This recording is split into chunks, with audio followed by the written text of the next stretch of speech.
The job of a CEO, especially of a public for-profit company, is to be a fabulous allocator of resources.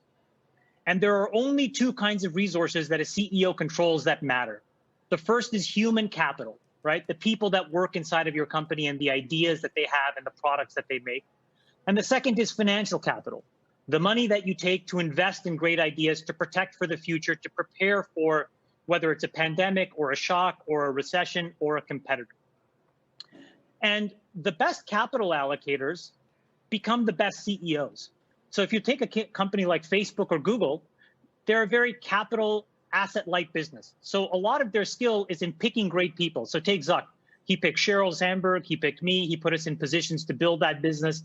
He's a fabulous human capital allocator. On the other end of the spectrum, take Buffett. He has no human capital inside of Berkshire. It's all financial capital, but he is a fabulous capital allocator. Or you take Jeff Bezos, a case in the middle, where he has both of those two things. In all cases, great CEOs are great allocators of capital.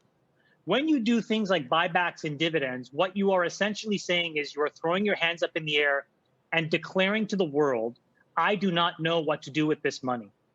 And instead of deciding to save that money, to try to do M&A, to try to invest in R&D, to pay your employees more, these people have given it back in an open market purchase. Now, let's look at that for a second. Why is that a stupid idea?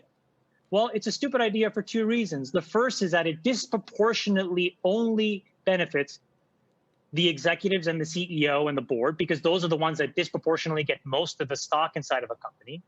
And it disproportionately benefits those specific hedge funds that were agitating for that behavior and activity, who take a short-term position and allow themselves to participate in short-term profits.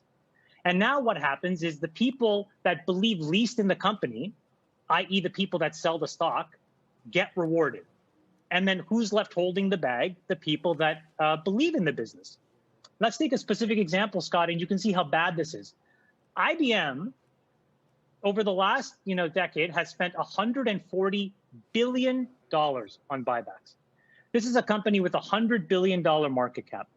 The last CEO found a way to oversee 24 consecutive quarters of revenue decline, and for that, was still able to compensate herself $100 million of stock-based comp.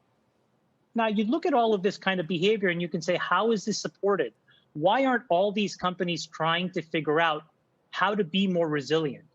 And it turns out that the incentives were so skewed away from being resilient, it was only focused on short-term profiteering for the sake of the managerial class and the hedge funds around them.